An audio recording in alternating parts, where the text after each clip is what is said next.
Hi, welcome back to part 1 of episode 3 of our From Manhattan to Stars Hollow TBR podcast.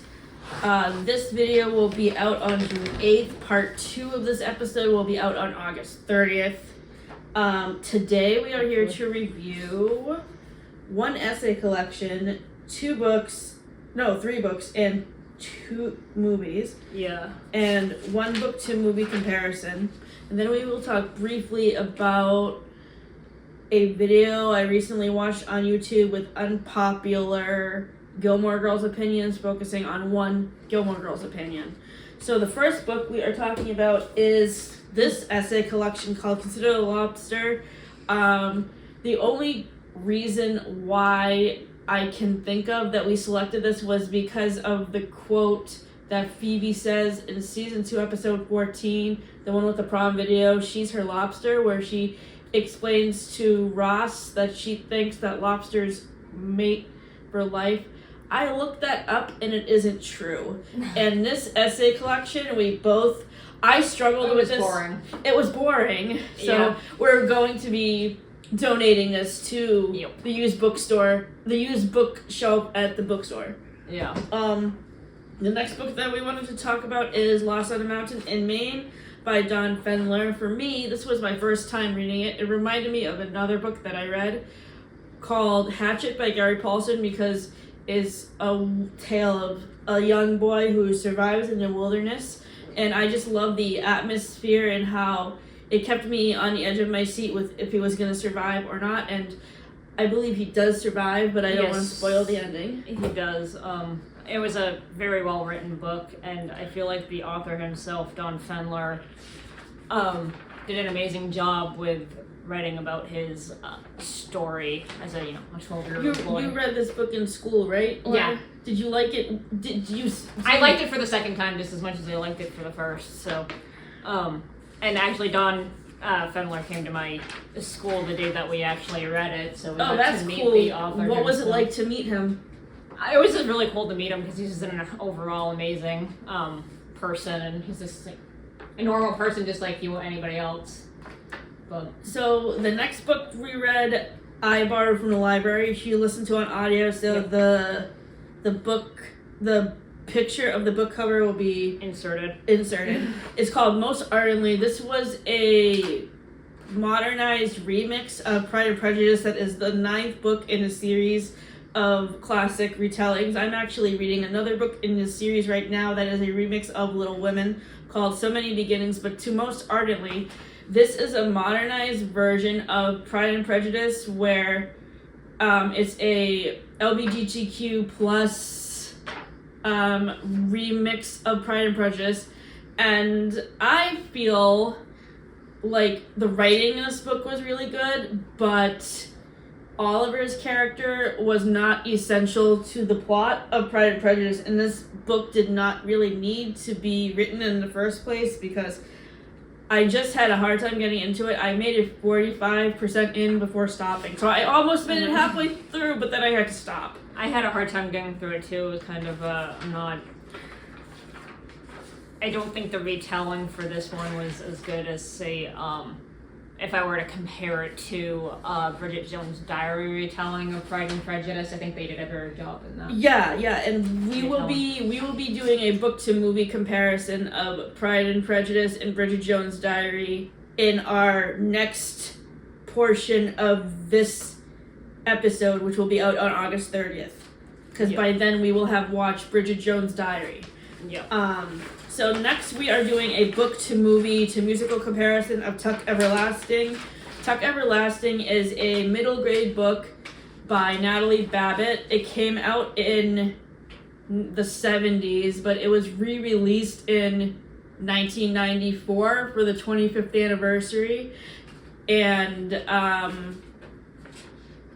so this book was almost another DNF, which is weird because it's so short, but I just found the plot of the book to be really dry, and The thing that I think we both liked about the movie was the scenery. Yeah, the scenery was really nice. Winnie's character, I feel like in the book, they made her be a little bit whiny than they did in the movie. Which is why Alexis Bledel is perfectly cast as Winnie in the movie, because she is basically reincarnating Rory in season 1 when she does not want to go to Chilton, because in the movie of Tuck Everlasting, Winnie's parents, and the interesting thing about this movie is that they want to send her off to boarding school. No, that her father is in the movie and he's not in the book. Yeah, so like her father is played by Victor Garber, who you may know from the 1999 Annie movie. Yep. And what else was he in? Was he in something more recently? I have no idea. I can't remember. I know Annie for sure, but that's where I recognized him from, was the Annie film. But yeah, it's kind of funny how in the book they don't even mention a dad and the father's existence. As I was starting to say before I interrupted my own thought, in the movie of Tuck Everlasting, the plot is very similar to the pilot episode of Gilmore Girls, where Rory does not want to go to Chilton because she doesn't want to leave Stars Hollow. Winnie's character likewise does not want to go to private school, so that's what causes her to run away. Yep. The difference between the movie and the musical is, in the musical, Winnie really wants to go to the fair that is in town, and I feel like the writers of the musical inserted the fair plot line to make the plot line more lighthearted and more enjoyable for audiences. I was in a musical 3 years ago with the Amherst PTA before we moved to Maine, and I was in the ensemble, and the fair scene was my favorite scene to be in, because we got to react to all the various fair performers and stuff like that. And I remember my favorite fair thing being the juggler, because as a person who has lack of good coordination, I could never juggle. I couldn't either. I'm not the best juggler. So if this were to have an alternate ending, you don't really, so the movie and the musical and the book end with it being like 100 years later, and obviously the Tucks are immortal, so Jesse Tuck is driving through the forest on his motorcycle, and he comes across Winnie's gravesite, and it says that she died in 1920 or whatever year she died, and or no, I think it was 1999 or something. Something like that, yeah. And what is ambiguous about the ending of Tuck Everlasting is that, yeah, sure, you see Winnie's gravesite, but you don't really get to see... You don't see her as being a mom. You don't really get to see her as being a mom or being married, or what kind of life she lived, and if things would have been different for her if she had drank the water from the spring and lived her life as an immortal with Jesse.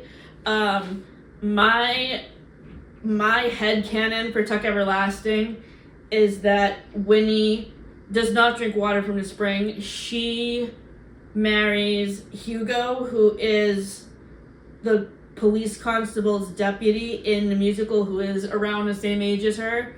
And I pictured them having like 3 kids. And what did you think of the Tuck Everlasting movie? I feel like the movie was the storyline, I think they did a really nice job with.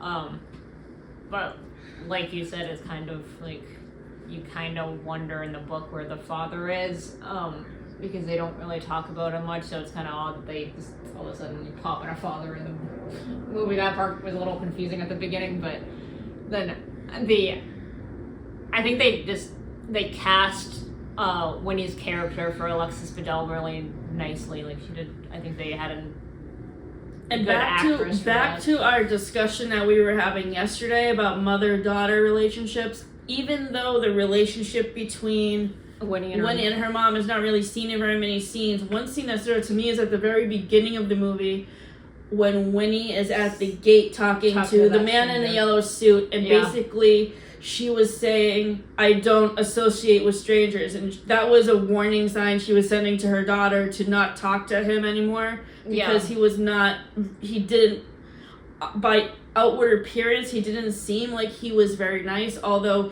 he doesn't end up being the villain. Although, do you think Tuck Everlasting really has a villain? I don't think there really is. Yeah, I didn't really think there was one either. The man in the yellow suit ends up being the one that finds Winnie in the end, and he ends up being kind of more a good guy than a bad guy.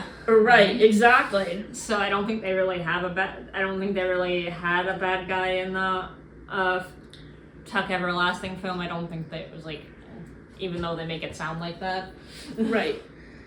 The next movie we are reviewing today is Ice Princess, which came out in 2005, and it stars Michelle Trachtenberg from 17 again, The Adventures of Pete and Pete, and Gossip Girl, and Inspector Gadget. And we decided to watch this film because we wanted to honor Michelle Trachtenberg. She passed away in March due to liver failure from her many years of having diabetes, and she is greatly missed. Ice Princess also stars Kim Cattrall from Sex and the City. Yep. And the reason why we selected this movie for the TBR was because it is set in Connecticut. Because does her mother teach at Yale, or what college do you think that was? I don't know exactly which college. I don't think they necessarily referenced the college in the movie, but she teaches in one of the colleges in Connecticut, so maybe either Yale or like Southern Connecticut State University, something along those lines. We also picked this movie for the TBR because it stars Michelle Trachtenberg, and Michelle Trachtenberg was in 17 again with Matthew Perry, which we will be reviewing on the radio on August 10th. Yep. So this was my first time seeing Ice Princess. I really liked this movie. If you have read the book The Favorites by Lane Fargo, this movie reminds me of that book because it's about competitive ice skating. And basically, in this film, Michelle Trachtenberg's character is a high school senior who needs to get a scholarship for physics in order to get to Harvard University, which she ends up deciding. She ends up deciding not to go to Harvard. She decides in the interview that she doesn't want to end up going, and she wants to get into ice skating. So, she gets involved in a local ice skating competitive team due to her physics project, where she studies the physics of landing the perfect jump in an ice skating competition. Or I don't even remember what the essential question of her project was, but as somebody who's not athletic and was never good at ice skating because of coordination, I really admired all of the technical aspects of this movie when it came to the ice skating, and how talented all of the people in the ice skating portions of the movie were, because I tried to learn how to ice skate, but I would always fall on my butt all the time because of my coordination. And we loved this movie, and if you loved The Favorites by Lane Fargo, you should watch this movie, and we hope that you will like it too. Yeah. So, did you feel the same way about Ice Princess? I really enjoyed Ice Princess, yeah. I feel like the movie is really well done, and I just feel like they... the characters that they chose for the movie, they did an amazing job casting for, like, all of them.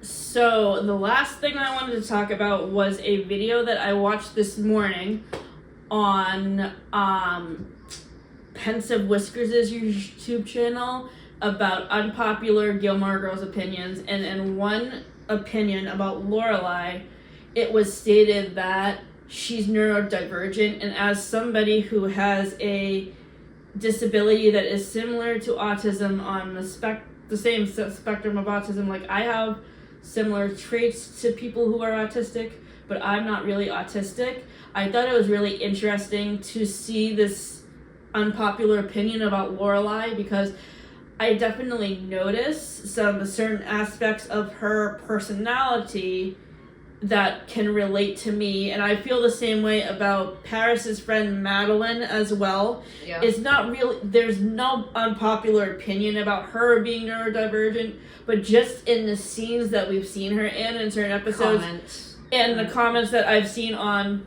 the video that Pensive Whiskers posted about Madeline and Louise, I think I can agree that Lorelai is neurodivergent.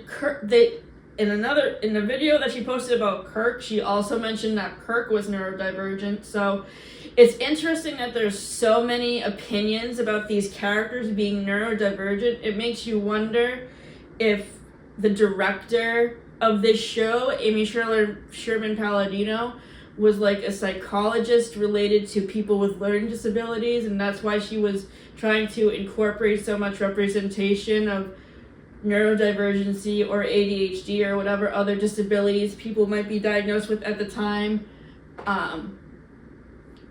in this show, because this show came out was on from 2000 to 2007. Yeah. It started when I was in high school, and I mean, I see myself in high school in Madeline's character, and as an adult as Lorelai's character, and in certain ways also in Monica and Ross on Friends, though it is not proven by the directors of Friends that Ross and Monica are neurodivergent, but when I watch the scenes that they're in Friends, I can definitely tell that they might be neurodivergent too. What do you think about this?